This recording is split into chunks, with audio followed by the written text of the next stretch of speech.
All right, let's dive straight into it. We're looking at a situation in the Bay Area that is really dominating every single internal discussion right now. Hmm. The Golden State Warriors, I mean, a franchise that's been defined by its chemistry, by its success, is facing what a lot of sources are now calling an unprecedented moment of crisis. Yeah, and it all centers around Draymond Green's recent conduct. Exactly. And the fallout from that has apparently cranked up the volume on talks about a massive, maybe even franchise-altering trade. Specifically targeting Michael Porter Jr., MPJ. That's the name we keep hearing. And that's really the critical pivot point. So our mission today is to, unpack the evidence and the strategy behind this whole push. So where do we start? First, I think we have to go beyond just the headlines and look at the statistical severity. I mean, the cold, hard data from the sources that shows just how much Green's situation is. Well, how it's miserably hurting the team. It's a numbers game now. It's where the metrics are clashing directly with the culture. And then second, we have to analyze the logic, the strategy, and the incredibly complex logistics of actually acquiring someone like MPJ. The guy they see as the solution to, reset the whole dynamic? To reset the dynamic and, frankly, to try and resuscitate their championship hopes. And really, the core conflict is right there. I mean, you have Draymond Green, whose legendary defensive value is undeniable, but his presence is now demonstrably undermining the team's efficiency in certain lineups. Yeah, offensive and defensive ratings they crash. They crash. And then on the other side of that, you have Michael Porter Jr., who offers the exact kind of scoring, the spacing, the offensive versatility that Golden State is desperate for. It's not a small tweak, is it? No, this is a huge high-stakes risk-reward scenario. They're weighing raw efficiency against years of loyalty. That tension, efficiency versus loyalty, that's the thread running through everything we're seeing in the source material. Okay, let's unpack this. Let's start with what you're calling the Draymond paradox. He's the heart and soul of their defense, but sources are painting this picture of an ongoing saga of alarming conduct. Unprecedented. That's the word observers keep using. And what's really fascinating, and I think deeply concerning for the front office, is how quickly these incidents are leading to a measurable decline on the court. Exactly. This isn't just about him missing a game or two. We have to look at the specific recent incidents the sources detail, because they were basically accelerants for these trade talks. Right. So we saw the ejection on December 20th against the Phoenix Suns. And then in the very next game against Orlando, it just escalated. Steve Kerr had to physically bench him mid-game, sent him to the locker room for a bit, before just pulling him entirely. I mean, for a veteran leader, that is highly unusual behavior, escalating behavior. And here's the crazy part, the part that makes this whole thing so volatile. They won both games. They won both of those games without him on the floor. That's an immediate, jarring contrast that just pours fuel on the fire of this debate, both publicly and, you have to assume, internally. And that anecdotal success, hey, we won, it's actually backed up by some pretty cold data. Okay, so let's get into that. Talk to us about the stark performance contrast we're seeing in the metrics from the sources.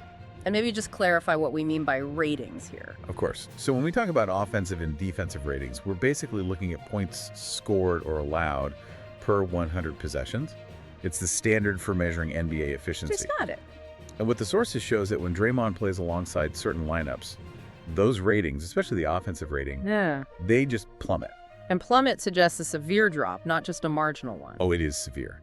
The data specifically shows that in games where Green shared the floor with Steph Curry, the team's offensive output was, and this is a quote, historically low. And even more surprisingly, the defensive metrics were nearly catastrophic, which kind of points to issues with decision-making or spacing that just stalls the whole motion offense he's supposed to be facilitating.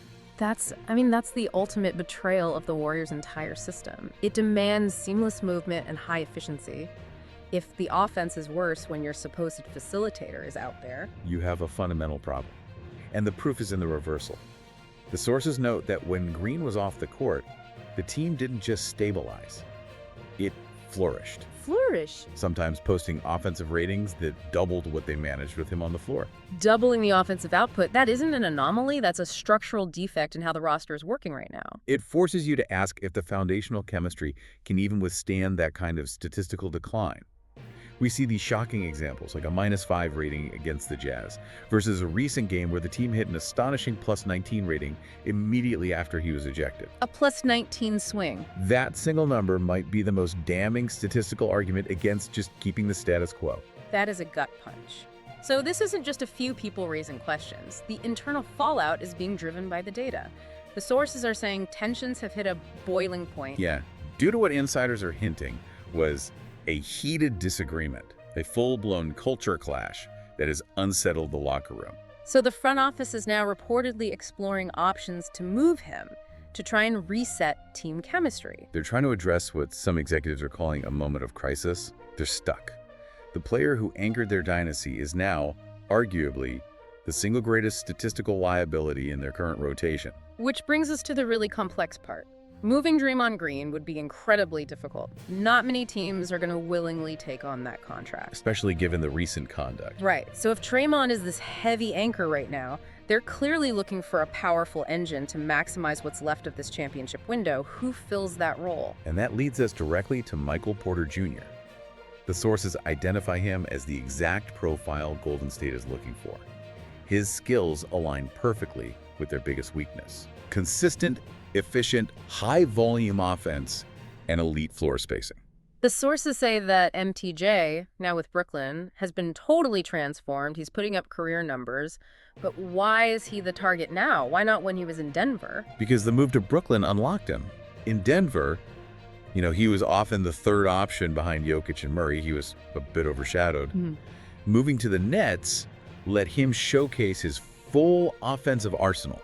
It's turned him into a bona fide scoring machine. He's getting real all-star consideration. And I think the sources pointed out that his recent game against the Warriors was kind of the final straw. It was the ultimate proof of concept. He showed them firsthand exactly what they're missing. He can score, we know that. And the sources suggest his fit in the Warriors' motion-heavy offense would be seamless. He's great coming off screens, thrives off the ball. And gives you that desperately needed long-range shooting. But there's a second dimension that's vital. He addresses what Golden State has been missing in clutch moments. Which is what the sources emphasize. He can consistently put the ball on the floor and create his own shot. He offers secondary playmaking by attacking defenders when they close out on him. That's something they just don't have when Steph Curry is getting double-teamed. Okay, this all sounds great on paper, but if the problem the Warriors are wrestling with is chemistry or stability, maybe even defense, aren't we ignoring the elephant in the room here? You mean his injury history and defense? Exactly. MPJ has historically been labeled a below-average defender, and we can't just forget about his very serious history of back injuries. Why would the front office accept those risks? That is the critical challenge. That's the risk baked right into this whole proposal. The internal analysis, according to what we're reading, is that the Warriors have to prioritize maximizing Steph Curry's offensive window over finding a defensive replacement for Draymond. Exactly. They're looking for a high-level contributor who complements the talent they have without disrupting what's left of the chemistry. They are betting that the sheer volume of efficient scoring MPJ provides will outweigh the defensive liabilities.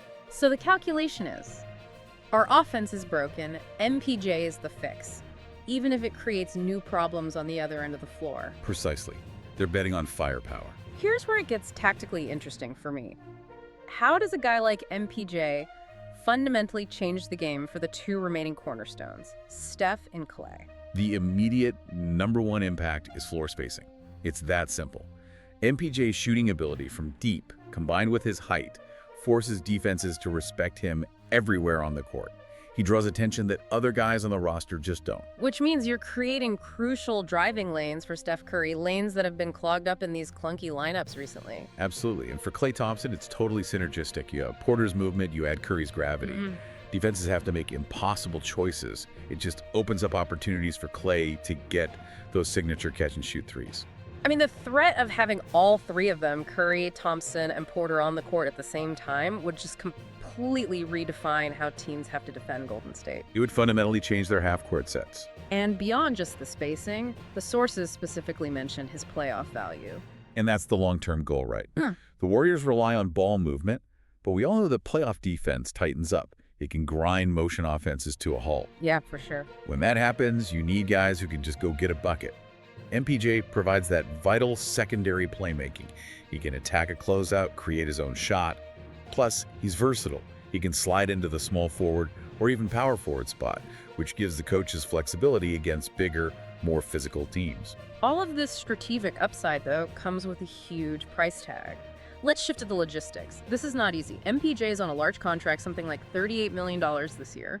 And it spikes to over $40 million next season. That's a serious, serious commitment, especially for a Warriors team that's already deep into the luxury tax. It's a massive financial hurdle. And this isn't just about matching salaries for a trade. This pushes them deeper into the repeater tax, where every dollar you spend is exponentially more expensive. So the internal discussions have to be about which assets you're willing to move, not just for salary, but for future flexibility. And the sources have identified the likely outgoing pieces. Jonathan Kuminga, Buddy Hield, and Moses Moody are the names mentioned as key parts of this negotiation. And including guys like Kuminga and Moody seems crucial because while they're young with potential, they haven't consistently broken through into that core rotation that the Warriors really rely on. So moving them creates the cap space you need, and it provides attractive young assets to the Nets, while you mostly maintain your core talent around Curry and Thompson. But the Nets aren't just going to give up an ascending all-star for young guys. They'll need more compensation. Right. Absolutely. The sources are clear that first-round picks would be necessary.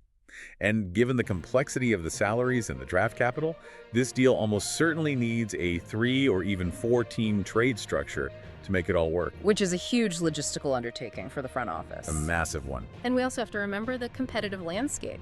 The Bulls are reportedly interested in Porter too, so this isn't a one-on-one negotiation. No, and that interest could easily drive the price up. It could force a bidding war. So what's Golden State's advantage then? I think it's twofold.